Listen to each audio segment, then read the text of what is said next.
Pedir que el Señor en esta tarde nos muestre algunas cositas interesantes acerca de su palabra y sobre todo lo que les acabo de decir, hermano.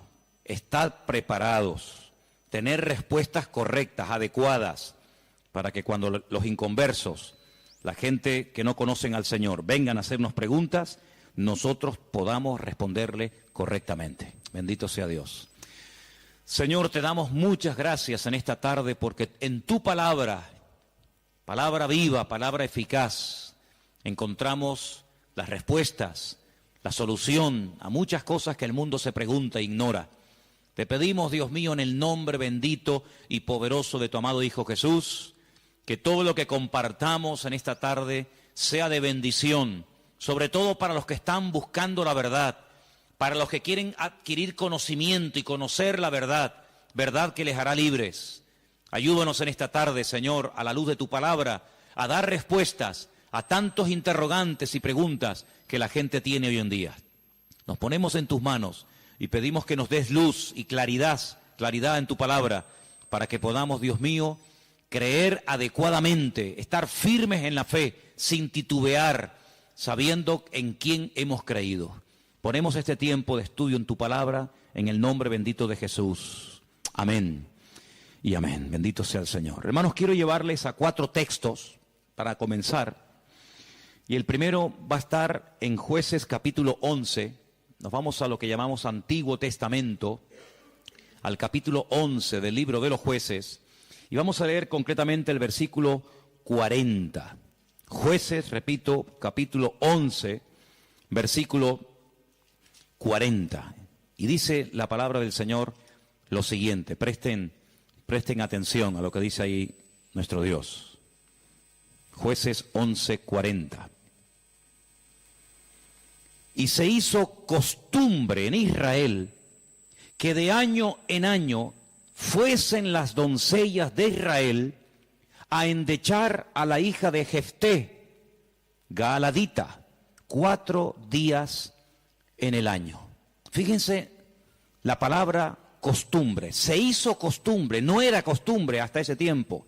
Antes nadie se iba 4 días por el campo, por el monte, a llorar, a endechar a la hija de nadie. Pero ocurrió algo, ustedes conocen que Jefté hizo un juramento que fue una auténtica locura, y fue la de presentar a su hija en sacrificio al Señor. Y entonces dice la palabra de Dios que a partir de ese día se convirtió en una costumbre en Israel que las jóvenes, que las chicas se fueran por los campos llorando, endechando, lamentándose de lo que le había ocurrido a la hija de Jefté. ¿Era un mandamiento bíblico? ¿Era algo que Moisés enseñó al pueblo de Israel en el desierto? No. Sino que se hizo costumbre. Empezaron un año y otro año, una generación y otra generación, hasta que aquello se convirtió en una costumbre. Y quiero en esta tarde que ustedes se den cuenta de que una cosa es la costumbre, la cultura, las tradiciones, y otra cosa muy diferente es lo que manda y ordena el Señor en su palabra. A nosotros nos tiene que dirigir la palabra de Dios, no las costumbres de las naciones. No es que esta costumbre, esta tradición lleva 500 años celebrándose en mi país o donde sea. Bueno, los años que se llevan celebrando las costumbres, cualquiera que sean, no le dan credibilidad a la costumbre. Durante muchos siglos era normal salir a una plaza pública y torturar o quemar a una persona, y todo el mundo iba como si fuera un espectáculo público, ¿verdad? Porque era la costumbre de la época. Bueno, pero eso no significa que como era la costumbre, pues está bien. Cuidado, la palabra costumbre, hábito, aparece desde un punto de vista positivo y desde un punto de vista negativo. Por ejemplo, la Escritura dice en el Evangelio según San Lucas que el Señor Jesucristo, conforme a su costumbre, iba el sábado a la sinagoga. Bueno, pero es que hay costumbres buenas, ¿sí?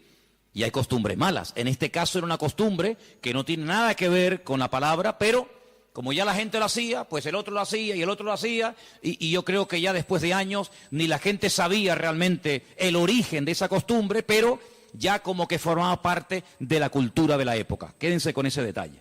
Nos vamos al libro de Isaías, capítulo 2. Libro de Isaías, capítulo 2, versículo 6. Y dice lo siguiente, un texto, por cierto, muy interesante. Isaías 2, versículo 6. Ciertamente tú has dejado tu pueblo, la casa de Jacob, porque están llenos de costumbres traídas del oriente y de agoreros, como los filisteos que pactan con hijos de extranjeros.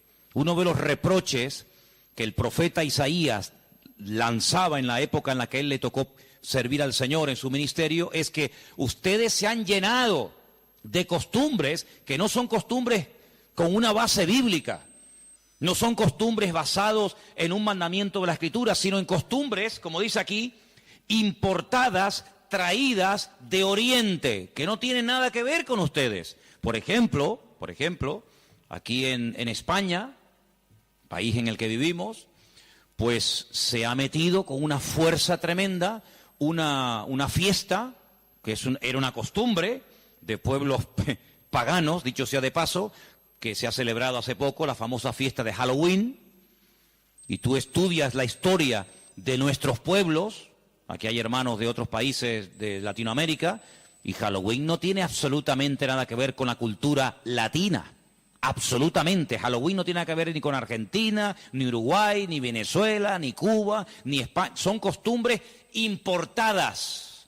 Costumbres que no tienen nada que ver con nuestra cultura, pero a base de repetirlas y practicarlas un año y otro año, como que ya forman parte de una de las muchas fiestas que hay a lo largo del año. Eso precisamente es lo que dice el profeta Isaías en su época. Ustedes han abierto la puerta y se han llenado de costumbres traídas de Oriente, que no tienen nada que ver con ustedes. Y dicho sea de paso, la mayoría de esas costumbres traídas de Oriente eran costumbres paganas, costumbres que no tenían absolutamente nada que ver con la palabra del Señor. Vamos a avanzar. Libro de Jeremías, capítulo 10. Jeremías, el capítulo 10, leemos lo siguiente, versículo 3, Jeremías 10, versículo 3. Miren qué texto tan interesante. Porque las costumbres de los pueblos son, ¿qué dice ahí? Vanidad, vanidad de vanidades, decía el predicador. Las costumbres de los pueblos son vanidad. Y ahora habla acerca de la idolatría, que era una de las costumbres, no del pueblo de Dios, sino de los pueblos paganos. Ahí la palabra pueblos es la palabra goyín. La palabra goyín significa naciones. Cuando se habla de Israel, se menciona Israel, para que no haya género de duda. Pero cuando se habla de naciones paganas, naciones extranjeras, naciones, digamos, no adoradoras del Dios vivo y verdadero, se les llama goyín, se les llama naciones. Y en este caso dice, las costumbres de esas naciones, de esos pueblos, son todas absolutamente vanidades. Quédense con eso. Vamos a leer un versículo en Ezequiel, profeta Ezequiel, un libro que no sé por qué no se suele leer mucho, pero tiene textos y historias muy interesantes. En el capítulo 11 de Ezequiel, el capítulo 12, dice así: sabréis que yo soy el Señor, porque no habéis andado en mis estatutos, ni habéis obedecido mis decretos, sino que según las costumbres de las naciones que os rodean, habéis hecho. Las costumbres de las naciones que les rodean, esas son las que ustedes están practicando. No los estatutos, ni decretos, ni fiestas, ni celebraciones que nuestro Dios ha ordenado en su palabra, sino que todo lo contrario. Hay momentos, ustedes seguramente han leído esos pasajes, donde los profetas, tratando de convencer, de sacudir al pueblo de Israel, les decían: a ver, vamos a ver, díganme ustedes un pueblo, una nación que haya cambiado sus dioses, que hayan dejado sus idolatrías por nuestro Dios. Ninguno. Los egipcios, mira que vieron milagros los egipcios, porque las famosas 10 plagas de Egipto eran milagros, eran demostraciones del poder de Dios, ¿sí o no? Totalmente. Dejaron los egipcios al convencerse de que sus dioses no servían para nada, que hicieron el ridículo. Dejaron los egipcios su idolatría para creer en el Dios de los hebreos, en el Dios de Moisés, ¿sí o no? Para nada. Es más, cuando salen de Egipto, ¿qué hace el faraón? Vamos a perseguirlos, vamos a atraparlos y llevarlos otra vez a Egipto para que sean nuestra mano de obra. No se convirtieron, no se arrepintieron. Y mira que vieron la gloria de Dios, un río lleno de sangre. Bueno, eso es algo tremendo. Cruzaban la calle y allí la gente tenía luz y alegría y vida. Y a este lado, muerte, los animales se morían llenos de úlceras, llenos de llagas, miseria, pobreza, muerte. Oiga, aquí hay una diferencia. Esta gente pinta con sangre de cordero las puertas de la casa y no se muere nadie. Y nosotros, los poderosos egipcios, incluido el faraón, se mueren todos los primogénitos. ¿Te parece poca diferencia? Y así podríamos hablar de otra, ¿verdad? Se convirtieron, dejaron su idolatría por el Dios de Abraham, de Isaac y de Jacob. No. Daniel, en Babilonia, ¿cuántas veces vieron la gloria de Dios a aquella gente? Vieron a Daniel sobrevivir toda una noche y no ser atacado por los leones cuando lo metieron en el foso. ¿Se acuerdan, sí o no? Vieron a aquellos 3 jóvenes que les habían cambiado el nombre, que no se quemaron dentro del horno de fuego. ¿Cambiaron? ¿Recapacitaron? Ninguno. Dice, ¿cómo es posible que ustedes habéis podido comprobar que ninguna nación ha dejado sus dioses, su paganismo, para creer en nuestro Dios? Y sin embargo, ustedes sí lo han hecho. Dejaron al Dios vivo y verdadero para adorar a Moloch, a Milcón, a Astaroth, a Acera, a Baal. ¿Cómo puede ser eso? Pues eso fue lo que pasó. Ellos cambiaron al Dios verdadero por aquellos dioses.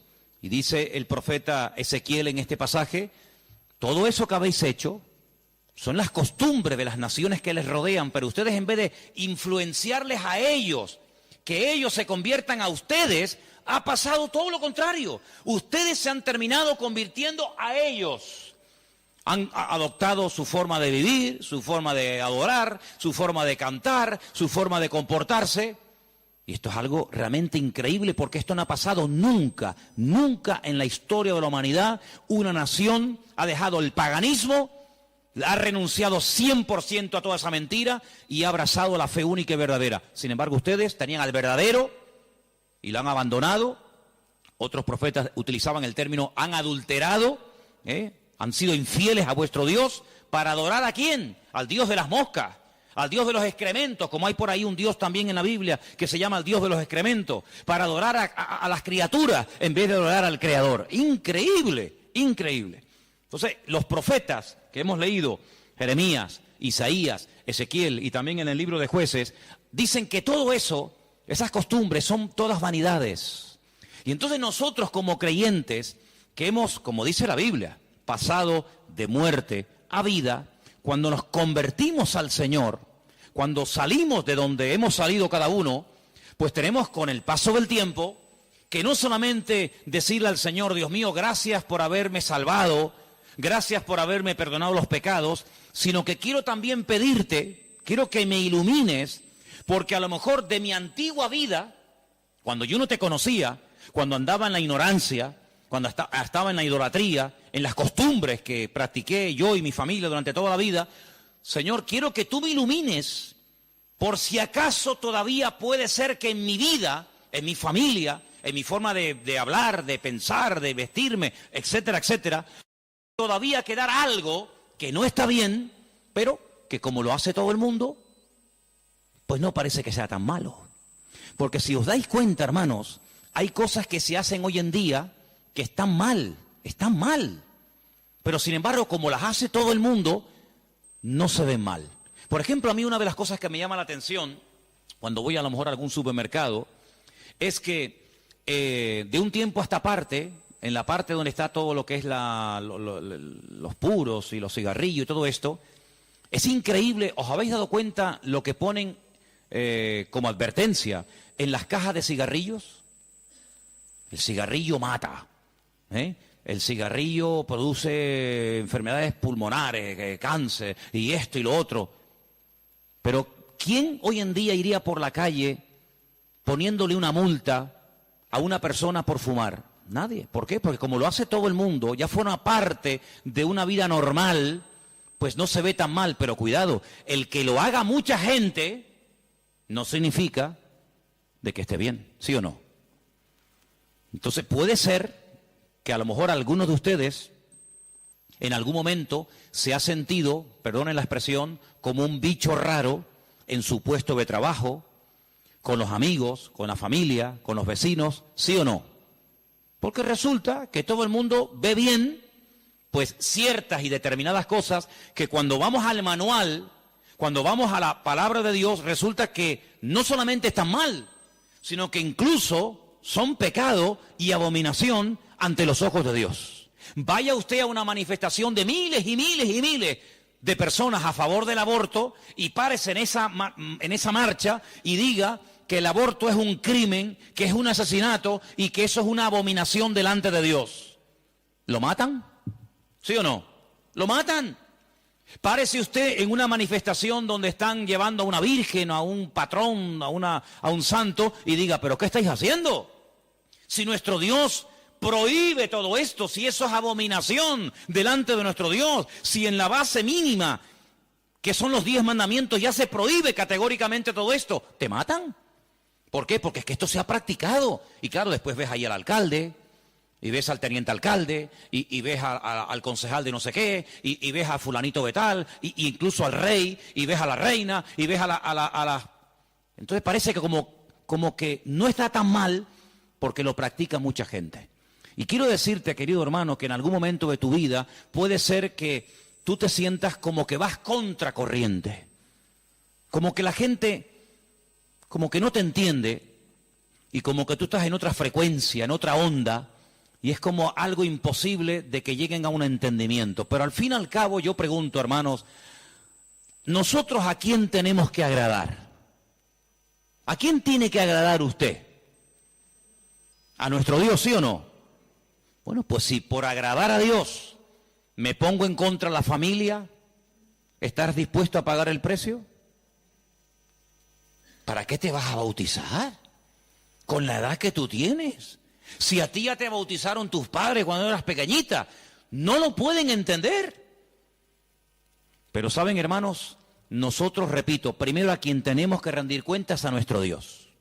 Y en segundo lugar, tarde o temprano, como dije el domingo pasado, la fe. Y cuando hablo de la fe, yo no me refiero solamente a la creencia, sino me refiero, cuando hablo de la fe, también aglutino nuestro estilo de vida. Porque nuestra fe es un estilo de vida. Somos diferentes, ¿sí o no? Somos diferentes. Somos diferentes a la hora de hablar, a la hora de pensar, a la hora de reaccionar ante una situación. Somos diferentes, lo queramos reconocer o no, somos gente diferente. Eso incluye también el concepto fe. No solamente que creo en un Dios, en un cielo, en un infierno, en la Biblia como palabra de Dios, sino que la fe me lleva a una serie de cambios. Bueno, pues en ese paquete de mi estilo de vida, yo tengo que pararme y decir, ¿lo que estamos haciendo forma parte de una base bíblica o de costumbres que se han ido traspasando de padres a hijos, de generación en generación? Y yo, como he formado parte toda la vida, evidentemente, de este sistema de vida del mundo, pues las he incorporado como algo normal, pero nunca me paré a preguntarme si lo que yo estaba practicando, si lo que yo estaba creyendo era de Dios o era algo totalmente antibíblico. ¿Quién te convenció a ti? ¿Cuándo te diste cuenta de que adorar imágenes no era de Dios? Algunos de ustedes lo hicieron toda la vida. Pero llegó un momento en el que dijiste, esto no es de Dios, ¿sí o no? El que fue ladrón, el que fue drogadicto, el que practicó la prostitución o cualquier otro pecado. Hay un momento en la vida en el que a la luz de la Escritura, oyendo los mensajes, las predicaciones, leyendo la Biblia, el Espíritu, ¡pam!, te golpeó, ¿sí o no? Te tocó y dijiste, que va, yo no puedo seguir por este camino. Y cuanto más profundices en la Biblia, cuanto más profundices en la palabra, te das cuenta de que uno tiene que cambiar en todo, en todo. forma de hablar, a veces, ¿por qué no decirlo?, hasta en la forma de vestir, ¿sí o no? Hombre, vamos a ver, si por ejemplo una chica que está ejerciendo la prostitución esta tarde se convirtiera al Señor, seguramente la forma como esa chica se viste, que está diseñada para seducir, para atraer, para llamar la atención, pues cuando esa chica se convierta al Señor, lo más probable es que el Espíritu le ponga en su corazón que la forma como viste, pues es una forma que tiene una finalidad, pero que esa finalidad en absoluto la tengo que llevar a cabo en un culto. Por lo tanto, seguramente, en un momento determinado, el Señor le pondrá en su corazón, oye, vístete un poco más decentemente, más ¿sí o no? Seguramente que sí. Y el que toda la vida ha estado robando o toda la vida ha estado haciendo daño, seguro que el Espíritu le va a hablar en ese área de su vida. Pero luego hay otras cosas, como hemos leído, costumbres, que como que no las vemos tan mal. Y hemos visto a la luz de la palabra de Dios, solamente les di 4 textos, están ahí grabados por si los quieren después volver a leer, 4 versículos donde tenemos que analizar y preguntarnos las costumbres, no los mandamientos, las costumbres que estamos llevando a cabo son bíblicas, son de Dios. Y ahora vamos a pasar al tema que la gente nos pregunta mucho por internet. ¿Qué opinan ustedes acerca de estas fiestas navideñas? ¿Puede un cristiano? ¿No puede un cristiano? ¿Está bien esto? ¿Está bien aquello? Bueno, lo primero que tenemos que partir de la base es la siguiente. Nadie, absolutamente nadie, desde que el cristianismo o desde que Cristo vino a este mundo, y mira que lo han intentado, nadie sabe exactamente el día en el que nació el Señor Jesucristo. Nadie. A lo largo de la historia se ha especulado, incluso, si ustedes se meten a estudiar este tema, incluso algunos llegaron a predicar y a enseñar en sus respectivos congregaciones o ministerios que Jesús nació entre marzo y abril. Otros entre septiembre y octubre. Y así diferentes opiniones. Por lo tanto, partimos de la base de que, lógicamente, el Nuevo Testamento, porque el Antiguo no te lo va a decir, porque no había nacido, el Nuevo Testamento en ninguna parte te dice exactamente el día en el que el Señor Jesucristo nació. Nadie sabe absolutamente nada. Sí sabemos que murió en una época en la que los judíos estaban celebrando una fiesta llamada la Pascua. Sí sabemos que hay una fiesta que nosotros la conocemos como Pentecostés, que su nombre original es Shavuot, la fiesta de las semanas, que el Señor la utilizó para que en esos días, en ese día concretamente, pues aquel grupo que había en aquella casa fueran llenos del Espíritu Santo. Eso sí lo sabemos. También podemos saber con exactitud que el Señor Jesucristo, la noche que fue entregado y en ese lapsus de entre una hora y otra, y fue a ser crucificado, se estaba celebrando la fiesta de los panes sin levaduras que se unía a la de la Pascua. Todo eso está clarísimo. Y sabemos pues cuándo hay que celebrar la fiesta de la Pascua y la fiesta de Pentecostés y la fiesta de los tabernáculos. Todo eso lo sabemos porque está estipulado en la Biblia y te dice, contarás desde tal día a tal día, tanta semana. ¡Pum! Y eso es matemático. Pero en cuanto al nacimiento de Cristo, la Biblia no nos da ninguna información exacta de cuándo nació. ¿Por qué? Porque en nuestra concepción, entre comillas, cristiana, cometemos un gravísimo error. Y es que Jesucristo nació en un contexto judío, no en un contexto cristiano. Jesús nunca fue a ninguna iglesia evangélica, él toda la vida fue a sinagogas.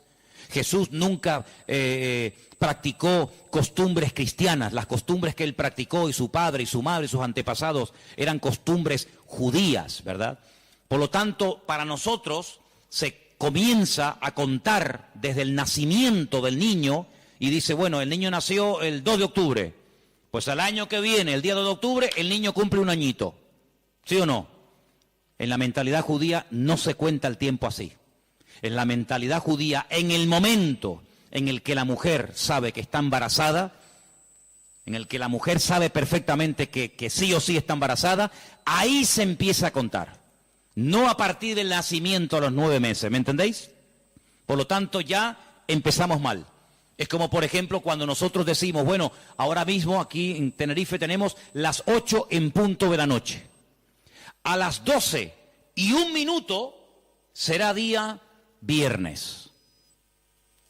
Eso según nuestro calendario, según nuestra cultura, según la Biblia, ya es viernes. ¿Por qué? Porque en cuanto cae el sol y ya se puede ver, aunque sea una sola estrella en el firmamento, automáticamente ya estamos al día siguiente.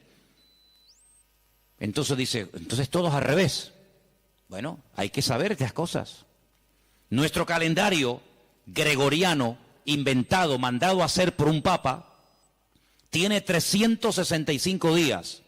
El calendario bíblico tiene 360 días. Otro dato a tener en cuenta. ¿Qué te parece? Y así podríamos contar cantidad de detalles que cuando uno va a la palabra, uno tiene que conocerlos. Porque si no ya estás partiendo equivocadamente. Y entonces decimos, el nacimiento del niño marca el momento de su nacimiento y de su próximo cumpleaños. Te vuelvo a repetir, la vida en la cultura judía, en la cultura hebrea, se cuenta a partir de la concepción, no a partir del nacimiento. Ahora bien, tengo aquí algunos datos que les voy a leer en esta tarde, que son muy interesantes, pero primeramente quiero decir lo siguiente. No sabemos la fecha exacta del nacimiento de Cristo. No hay ni un solo ejemplo, ni uno solo. Si alguien sabe de alguno, por favor que lo diga ahora, o calle para siempre. No hay ni un solo ejemplo en el Nuevo Testamento de nadie que haya practicado el nacimiento de Cristo, que haya celebrado, mejor dicho, el nacimiento de Jesús. La única fiesta que nos obligó el Señor a recordar frecuentemente fue, dice, haced esto, háganlo en memoria de mí. Y cada vez que comáis este pan y cada vez que bebáis de esta copa, mi muerte estáis anunciando hasta que yo vuelva. Es una orden. Yo sé que hay movimientos cristianos o evangélicos que no practican esto de tomar pan y vino asiduamente, porque dicen que es algo simbólico. Bueno, yo solamente lo digo con todo mi respeto, no saben lo que se pierden. Y es una interpretación incorrecta. Yo creo que es bíblico y estamos todos de acuerdo, ¿sí o no? Que hay que partir del pan y el vino. Hombre, hay iglesias que lo hacen todos los domingos. Elena, por ejemplo, se crió en una iglesia que todos los domingos, sí o sí, todos los domingos a la mañana, se llama culto de comunión. Por eso, porque se da la comunión. Hay iglesias que lo hacen una vez al mes, otras iglesias una vez al año, etcétera, etcétera. Pero que hay que hacerlo, hay que hacerlo. Pero Jesús nunca dijo, los discípulos nunca dijeron, Pablo nunca escribió, Pedro nunca escribió, Santiago nunca escribió, ningún discípulo escribió, y también tenéis que recordar todos los años el nacimiento del Mesías. No. Mira, recordamos cuando partió el pan y el vino e inauguró el nuevo pacto. Recordamos su muerte, claro. Recordamos su resurrección. Recordamos la venida del Espíritu Santo en el día de Pentecostés. Recordamos un montón de cosas, pero bíblicamente no te puedo demostrar, no lo puedo hacer. Te estaría mintiendo. No te puedo demostrar bíblicamente que los primeros cristianos celebraban el nacimiento de Cristo. No lo hacían. Ni siquiera es un mandamiento de la Biblia el celebrar dicha fiesta. Entonces te estoy dando información para que lo sepas. La fecha exacta del nacimiento de Cristo no se encuentra registrada en el Nuevo Testamento. Ahora, el famoso día 25 de diciembre ha sido un día que en el mundo pagano, en el mundo greco-romano, ustedes saben que estaban los babilónicos, luego vinieron los medos persas, a continuación los griegos y después los romanos. El Antiguo Testamento, lo que llamamos vulgarmente Antiguo Testamento, termina con el imperio medo-persa. Pero cuando empezamos a leer el Nuevo Testamento, nos encontramos a los romanos. Y tú dices, ¿pero y los griegos? ¿Ves? La Biblia no te da información sobre los griegos. Pero entre el Antiguo y el Nuevo Testamento, que hay 400 años de silencio, ¿sabían eso, no? Nuestro Antiguo Testamento, ¿cuál es el último libro del Antiguo Testamento según nuestra Biblia? Malaquías. Pero cuando tú vas a una Biblia hebrea, tú te das cuenta que el último libro del Antiguo Testamento no es Malaquías, es Segunda de Crónicas. Da igual, el orden no altera los factores, ¿no? Sea uno, sea otro, son exactamente los mismos, aunque el orden es diferente. Pero cuando se termina de escribir, cuando el último profeta del Antiguo Testamento terminó su mensaje, supongamos que fuera Malaquías, hasta que encontramos al siguiente profeta predicando. ¿Y quién fue el siguiente profeta entre el Antiguo y el Nuevo predicando? ¿Quién fue? Juan el Bautista. Hay 400 años de silencio. No hubieron profeta entre Malaquías y Juan el Bautista. ¿Y cómo se guiaba la gente? Por la palabra. Ahí estaba todo escrito, todo comprimido, todo condensado. Y fue un tiempo de silencio, de palabra profética, pero la palabra ya estaba escrita. Luego la gente querían palabra, vayan a la palabra, valga la redundancia. Vayan a la escritura y ahí encuentran todo. Bien. Entonces cuando vamos a estudiar la palabra de Dios, nos encontramos que ese imperio que no aparece en el Antiguo Testamento, que son los griegos, que aparece en esos famosos libros que yo he recomendado muchas veces que lean, Primera y Segunda de Macabeos, que son la familia de los Macab, que significa martillo en hebreo. Los macabeos son los que martillaban, los que machacaban. Y en estos días en Israel se está celebrando una fiesta que no tiene una base, vamos a decir, bíblica, sino es un mandamiento bíblico el cumplirla, vaya, pero que es una fiesta que en estos días ya se está celebrando, y les voy a demostrar que Cristo la celebraba, aunque no era mandamiento, Él la celebraba, y es una fiesta que se llama la fiesta de Hanukkah. Y por eso ustedes cuando van a Israel van a encontrar que hay dos modelos de candelabro diferente. Está el famoso menorá, que tiene 7 brazos, y después se encuentran la Hanukkía. Menorá es el de 7, Hanukkía es el de 9. Y tú dices, ¿qué diferencia hay entre uno de 7 y uno de 9? Bueno, te lo voy a decir.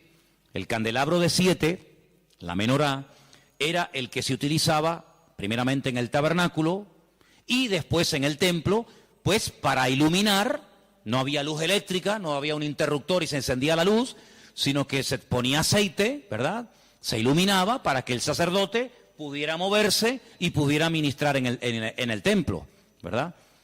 Ya dimos en su día una explicación de que el primer versículo, quédense con este dato, el primer versículo de los primeros 5 libros de la Biblia, Génesis 1.1, Éxodo 1.1, Números 1.1, Levítico 1.1 y Deuteronomio 1.1, nos explican todo lo que tiene el menorá.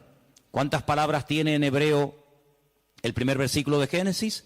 7 brazos. Otra característica de la menorá la encontramos en Éxodo 1.1 y así sucesivamente, pero no voy a entrar en detalles acerca de eso. Pero en la época de los seleucidas, en la época de los griegos, déjeme que les cuente algo de historia, que es bueno saberlo. Cuando Alejandro Magno muere, dicen que era homosexual, no dejó descendencia. Es el único imperio que pervive después de la muerte del emperador, pero no en sus hijos, sino en sus generales. Por eso Daniel, cuando está en Babilonia, dice que él vio a un leopardo con 4 cabezas. Y las 4 cabezas son los 4 generales que cuando Alejandro Magno muere, se reparten en 4 pedazos el mundo que había conquistado Alejandro Magno, ¿verdad?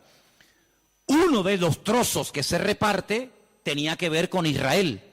Y allí estaba el famoso Antíoco Epifanes, que era terrible, terrible.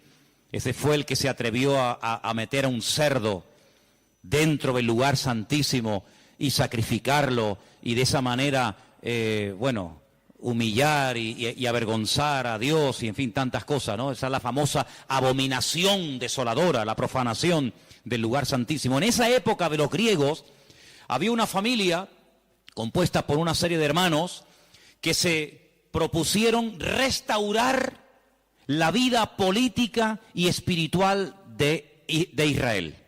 Los griegos dominaban, el templo lo habían convertido en un gimnasio, habían impedido los sacrificios y aquello era un desastre. Esta familia se levanta, primero un hijo, después el otro hermano, todos murieron como mártires, es una historia tremenda.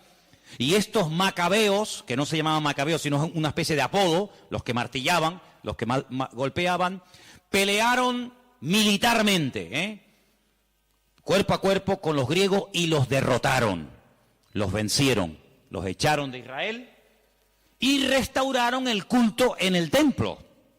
Pero resulta que el aceite que se utilizaba para las lámparas del candelabro, en este caso de la menorá, no llegaba, porque lleva un proceso y se tarda un tiempo en elaborar ese aceite específico para la menorá.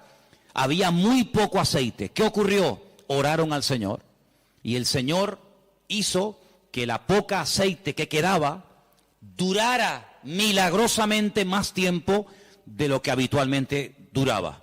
A partir de ese momento, para recordar el milagro de que el Señor permitió que el aceite durara más tiempo de lo habitual, se comenzó a celebrar la fiesta de la Hanukkah, la fiesta de las luces, la reinauguración del templo. Entonces, en esta época del año, para recordar ese milagro, se enciende con la vela del centro, cada día una vela diferente, hasta llegar a 9 velas, porque ese fue el tiempo que duró el aceite. Y eso es lo que significa la fiesta de Hanukkah. Ahora ustedes pueden ver, dice, y Jesús subió al templo a la fiesta de la dedicación del templo. Y tú dices, ¿qué fiesta es esa? Porque ahí no dice Pascua, ahí no dice Pentecostés, ahí no dice Tabernáculo, dice a la fiesta de la dedicación del templo. Pero si el templo ya estaba inaugurado cuando Cristo vivía. Pero era la fiesta en la que se recordaba la reinauguración del templo cuando los macabeos derrotaron a los seleucidas, a los griegos, y entonces esa era la fiesta de Hanukkah que Cristo la celebraba, Juan capítulo 10. Entonces Cristo, que sabía la historia de esa fiesta, dice, yo soy la luz del mundo. Y la gente sabía lo que estaba diciendo, porque así como aceite, esta luz se enciende, yo soy ahora la luz del mundo. Y posteriormente a sus discípulos le dice, y ahora también vosotros sois la luz del mundo. Y todo está basado en algo que pasó en aquel tiempo. Entonces, cuando vamos al Nuevo Testamento, nos encontramos que nos dice la Biblia quién gobernaba en el Imperio Romano en el tiempo del nacimiento de Cristo.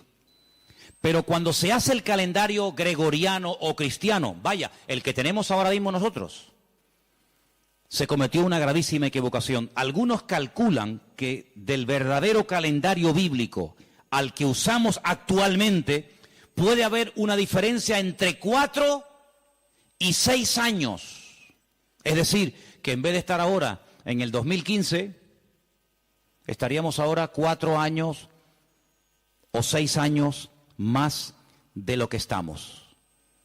Y eso es bueno saberlo, porque la Biblia nos da datos acerca de lo que va a ocurrir en cada tiempo, y por eso estamos viendo profecías cumplidas nosotros en este momento, que tú dices, pero no me encaja el tiempo. Claro, no te encaja el tiempo si te llevas por el 2015, pero si te llevas por el calendario bíblico, te encaja todo de una forma maravillosa, porque Dios no se mueve con el calendario inventado por don Gregorio, sino Él se mueve por el calendario inventado y creado y dado por Él en su bendita palabra. ¿Cuántos dicen amén? Entonces, sigo leyendo esto que está muy interesante. La historia de la Navidad parece tener los primeros antecedentes entre el 320 y 353 después de Cristo. Es decir, que hasta el 350 y pico después de Cristo, ningún cristiano, ninguna iglesia practicaba o celebraba lo que vulgarmente llamamos la Navidad. Durante más de 300 y pico de años, esto no existía. ¿Qué te parece?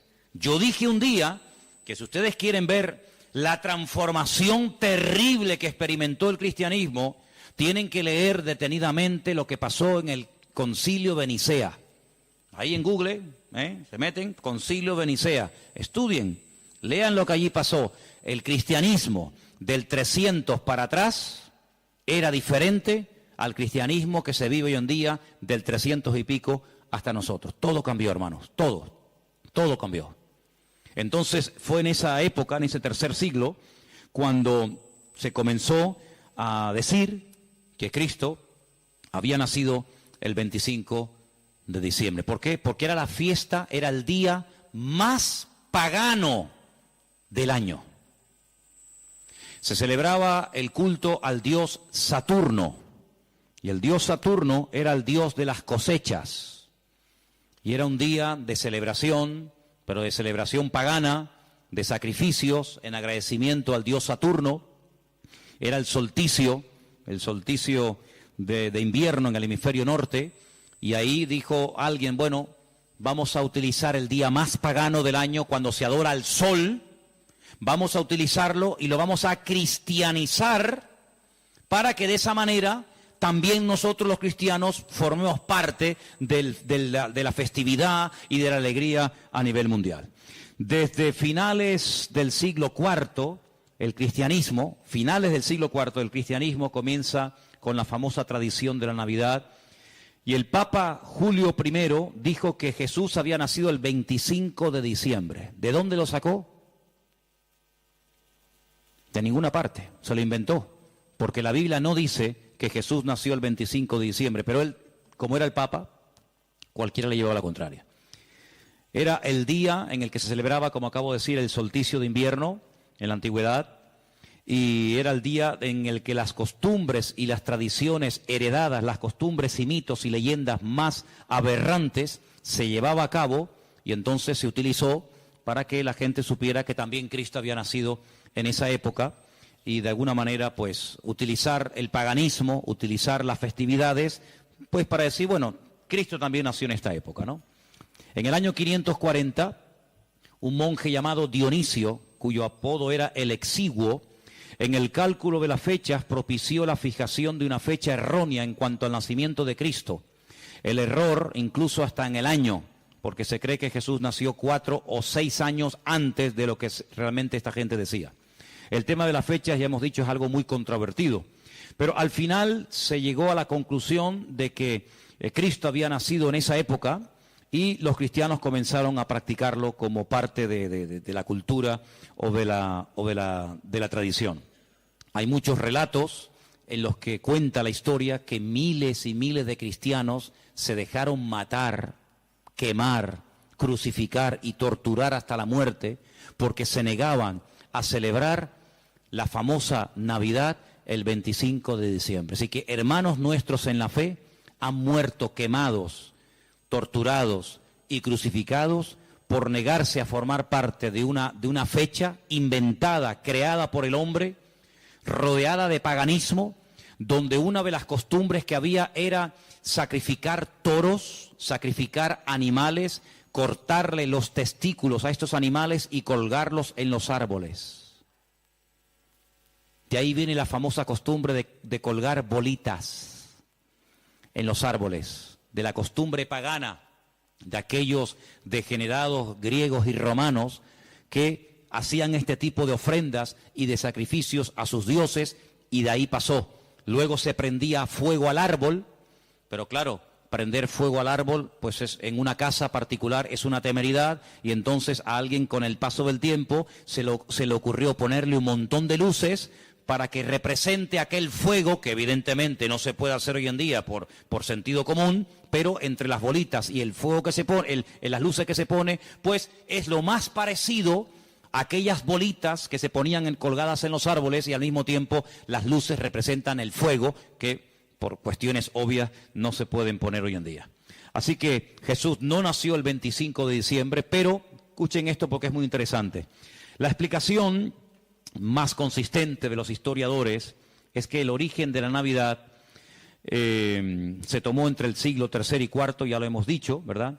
El porqué de la elección de esta fecha, bueno, se relaciona con la necesidad de la reciente oficializada religión cristiana de imponerse sobre las tradiciones de los cultos paganos romanos.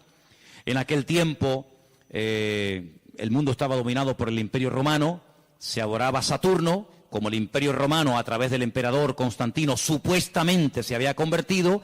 Dejemos de celebrar en el 25 de diciembre la fiesta a Saturno, pero claro, ahora está todo el mundo acostumbrado a practicar el 25 de diciembre a Saturno, ¿y ahora qué hacemos? Ahora somos cristianos.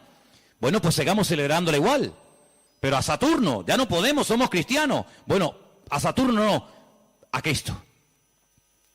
El mismo perro, pero con distinto collar.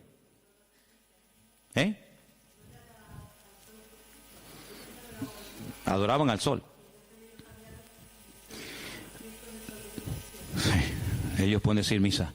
Los papas eligieron el 25 de diciembre como día del nacimiento de Jesús, como una estrategia para el proceso de expansión del cristianismo, en el que sistemáticamente se buscó absorber y fusionar toda celebración de ritos paganos con las nuevas creencias o fe de los cristianos. Por lo tanto, bíblicamente, si alguien te para en la calle y te dice que la fiesta de la Navidad, que se suele celebrar el 25 de diciembre, tiene un trasfondo pagano, no se te ocurra llevarle la contraria ni decirle que no es así, porque vas a ser el más rotundo ridículo. Efectivamente, el día 25 de diciembre era una fiesta, la fiesta más pagana en todas las culturas del Imperio Romano, donde se hacían auténticas barbaridades, sacrificios humanos, sacrificios de animales, ofrendas brutales de sangre, etcétera, etcétera.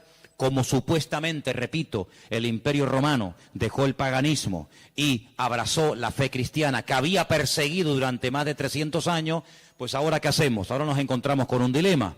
Bueno, lo solucionamos fácilmente.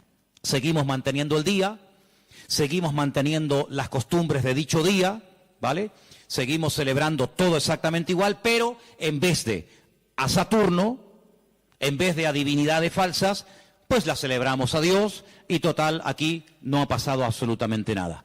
A base de repetir y de repetir y de practicar, un siglo, otro siglo, una generación, otra generación, nos hemos puesto hoy en día en el año 2015, aparentemente después de la era cristiana, y resulta que hemos abrazado unas costumbres y unas prácticas que nosotros no lo hacemos con ninguna mala intención, ¿no? Nosotros no lo hacemos porque creemos en el paganismo, ni mucho menos, pero sin darnos cuenta estamos practicando y celebrando y haciendo cosas que tienen un trasfondo totalmente pagano, pero después queremos que los paganos cambien cuando los paganos lo que han hecho es que nos han cambiado a nosotros.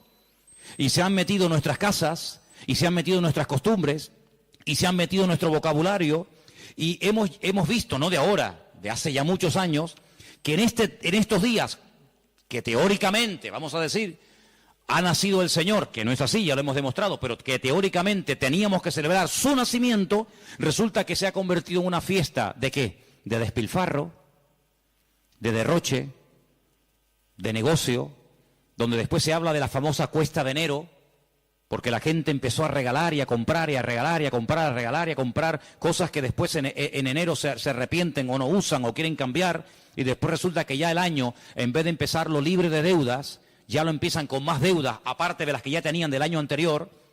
¿Por qué? Porque la fiesta así lo requiere.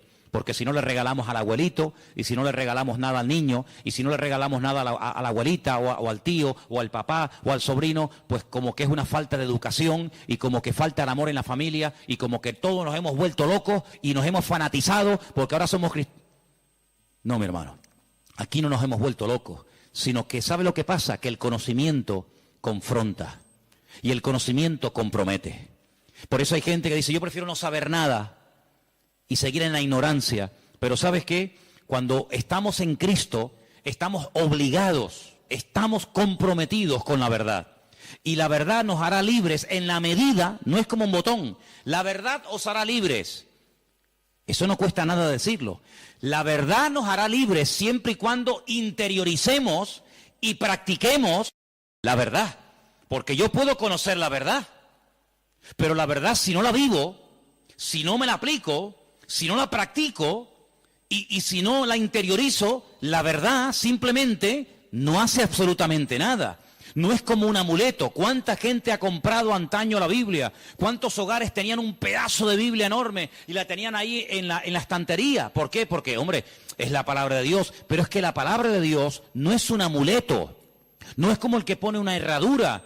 No es como el que pone una ristra de ajos. No es como el que recurre a un amuleto, que los hay en todas las religiones. Los judíos también tienen un montón de amuletos, ¿eh? No se pueden ustedes imaginar. La famosa segulá y tantos amuletos creados y diseñados y vendidos y bendecidos por los rabinos para protección del mal de ojo, para protección de no sé qué, para protección de los malos espíritus. En todas las religiones siempre ha habido amuletos, pero la verdad, la Biblia no es un amuleto, es un estilo de vida que nos lleva a comprometernos y nos lleva a decir: Señor, perdóname, porque he estado creyendo y practicando y encima enseñando y transmitiendo una mentira, creyendo que es una verdad. Y no hay nada peor que creer que algo de mentira es una verdad y yo la practico en mi vida.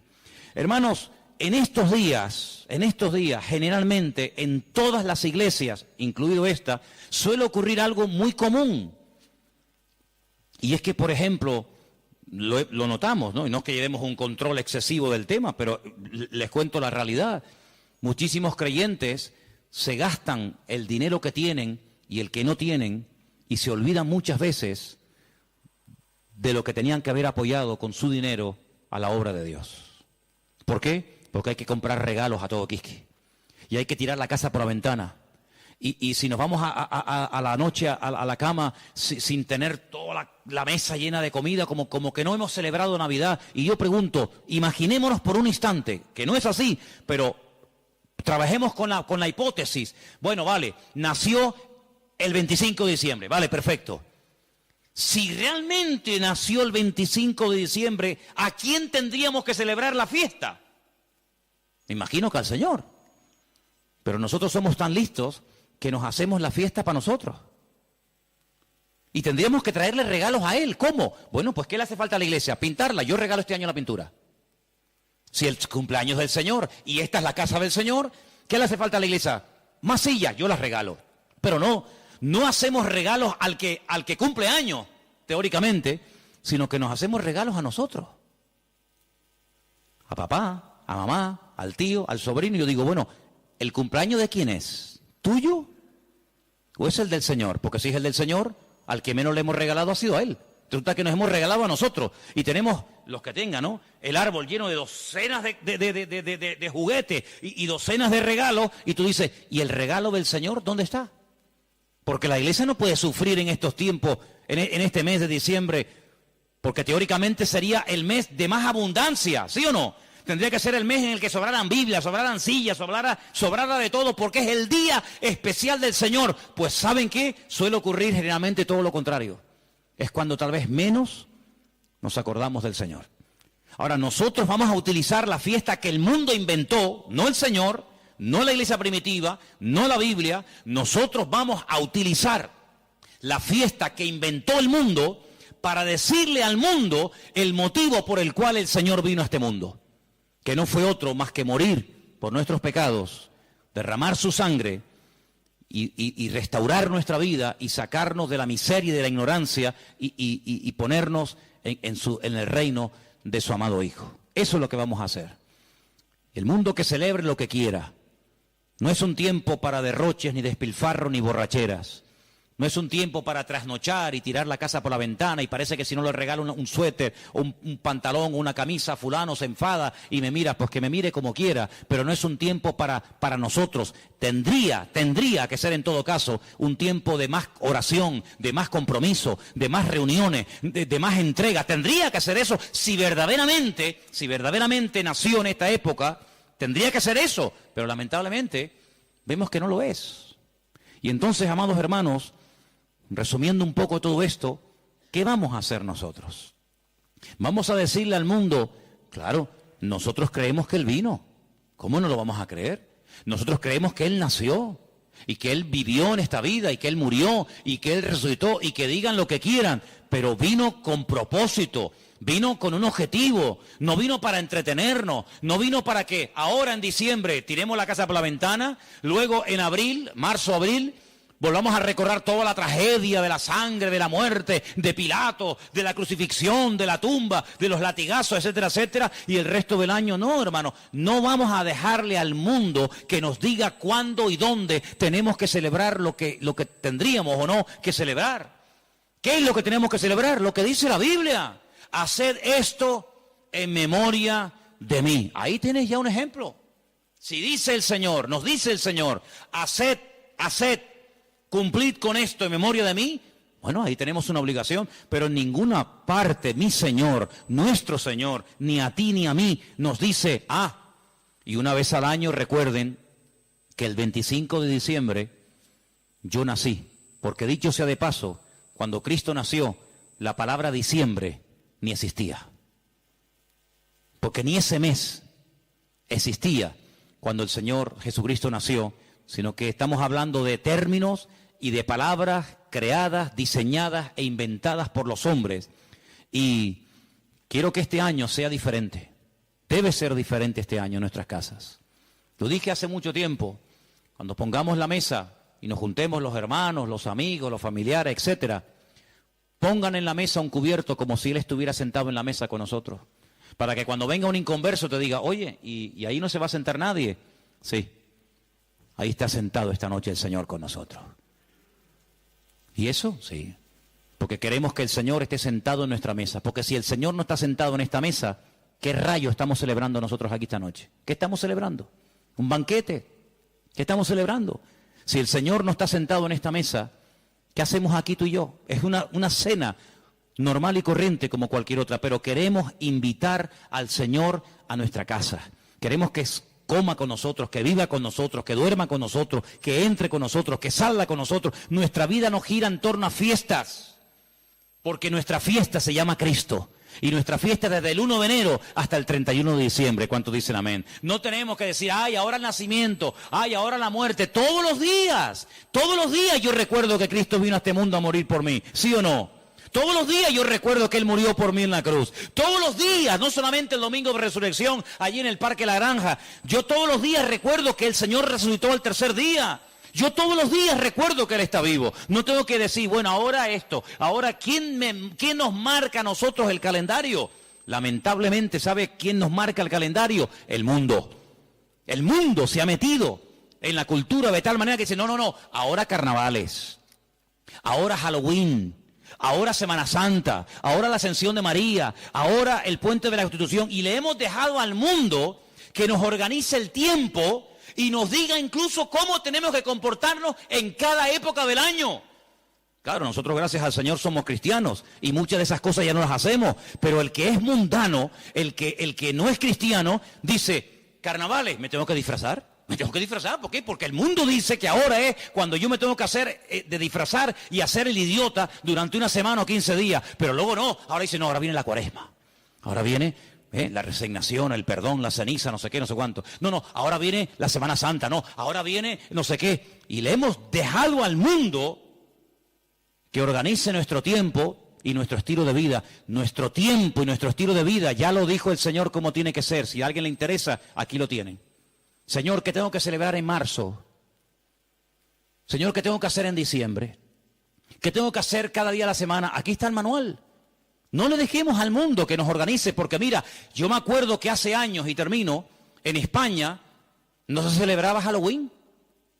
¿Cuánto tiempo lleva esta fiesta entre nosotros más o menos? ¿Alguien más o menos sabe?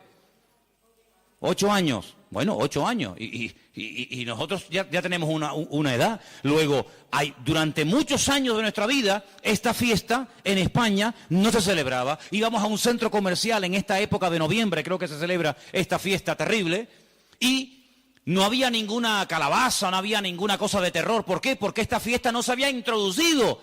Pero mira cómo la metieron. Mira cómo la metieron, amigos. Y el otro día, el Black Friday. Ya nos metieron otra.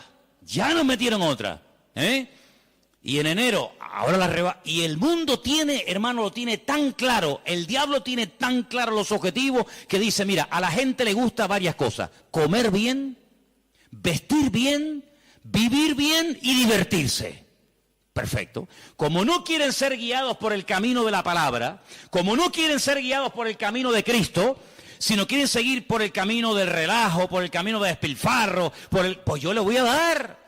Y el diablo le da a la gente lo que quiere. ¿Quieres carnaval? Están en un caballo, lo llevan al pueblo y es el héroe, porque este año ha matado el toro de la Vega. Cuando van allí la gente a protestar en contra de esta fiesta, Cuando han ido ecologistas o personas que dicen, oye, pero ¿cómo puede ser esto? Los han sacado del pueblo a patadas, los han apedreado. Y cuando los periodistas pueden acercarse a uno de aquellos fanáticos, ¿saben lo que les dice? Nunca dejaremos de celebrar esta fiesta en nuestro pueblo, porque esta es una tradición que hemos tenido en nuestra tierra de toda la vida. Y es como si la tradición impera por encima de la razón. Primero la tradición, luego la razón. Primero la tradición y luego todo lo demás. Pero vamos a ver, pero como creyentes vamos a entrar en ese juego. Hermanos, muchos de ustedes cuando entraban al agua y se iban a bañar no se persignaban. O cuando pasaban por una cruz no se persignaban. O cuando pasaba un coche fúnebre no se persignaban. ¿Lo siguen haciendo? ¿A que no? Pero si lo hicimos toda la vida. Pero ya no. Ya no. Porque hemos entendido de que hemos pasado de muerte a vida. Pero sigamos pasando de muerte a vida. No nos quedemos en mitad de camino. No digamos, ya no adoro a esto, ya no adoro a aquello, ya no adoro a esto, ya no hago tal. Pero alguna cosita me queda. Me queda esto y bueno, total son unos días. Hermanos, sigamos avanzando. Ese fue el gran error de Israel. Entró, conquistó cuatro cachitos de tierra. No, toda la tierra tenés que conquistar. No, Jericó, un poquito por aquí, un poquito por allá. Sí, pero escucha, es que allí viven los filisteos. Ah, bueno, no importa. Y allí viven los amorreos. Y allí viven los no sé qué. Total, tenemos ya 4 casitas. Nuestras vaquitas, nuestras ovejas, nuestras gallinitas. No, hijo, tienes que conquistar toda la tierra, porque si no los conquistas, ellos mañana se vuelven con... Agárrate a eso y sigue practicando cosas, porque yo te voy a decir una cosa. Cuando el Señor llamó a Gedeón, ¿se acuerdan? Llamó a Gedeón y le dice, mira, ven para acá. Tu padre tiene un ídolo en la casa y lo adora. Levántate y rómpeselo. Y Gedeón dice, el ídolo de mi padre. Dice, sí, porque él no lo va a romper nunca. Entonces tú, que tienes las ideas más claras que él, ayúdalo, desata a tu padre. Porque si tú le dices a tu padre, papá, Dios me ha dicho que rompas el ídolo, tu padre nunca lo va a hacer. Pero tú sí lo tienes claro, ayuda a tu padre. Tú tienes más luz que él. Y entonces dice que lo hizo de noche. No se atrevió a hacerlo de día. ¿Saben la historia, no? Se levanta, despedaza el ídolo del padre. Y al día siguiente, ay mi madre, se monta la marimorera en la ciudad. ¿Quién rompió el ídolo del fulano de tal? El ídolo, el muñeco, la imagen del padre de Gedeón. Sale el padre de Gedeón, se entera y dice, bueno, si era tan poderoso, no fue capaz de defenderse. No sé quién habrá sido, pero vino alguien, lo rompió y no fue capaz de defenderse. Luego, no era tan Dios como yo creía que era. Fíjate que el hijo ayudó a que el padre se diera cuenta de que había estado adorando a un muñeco, creyendo que era un Dios poderoso, y cuando le atacaron, como es un ídolo, no pudo defenderse. Mira como un pequeño detalle, bueno, pequeño, como un gran detalle de su hijo, le ayudó a su padre a decir, oye, gracias, porque hoy me he dado cuenta de que yo estaba adorando a un muñeco. Hermano, hay gente que a lo mejor dice, mira, yo esto lo voy a dejar de hacer. ¿Por qué? Porque no es de Dios. Pero hay gente que no tendrá la fuerza. ¿Por qué? Porque la costumbre, la tradición, la familia, la sociedad, no sé qué. No te preocupes, yo le digo a la gente, mira, ¿usted le da miedo romper los muñecos que tiene? Ay, sí, porque me da cosita, tráigaselo que yo se los rompo. Yo le ayudo. No será la primera vez que me voy a ese patio ahí y me lío a martillazos con Pedrito, con Juanito y no se defienden tú, ¿eh? Los desmigajo todos, y no se defiende ninguno. Y le digo, ¿te das cuenta cómo nos han defendido? Entonces, hermano, hay cosas que tendrás que romper tú.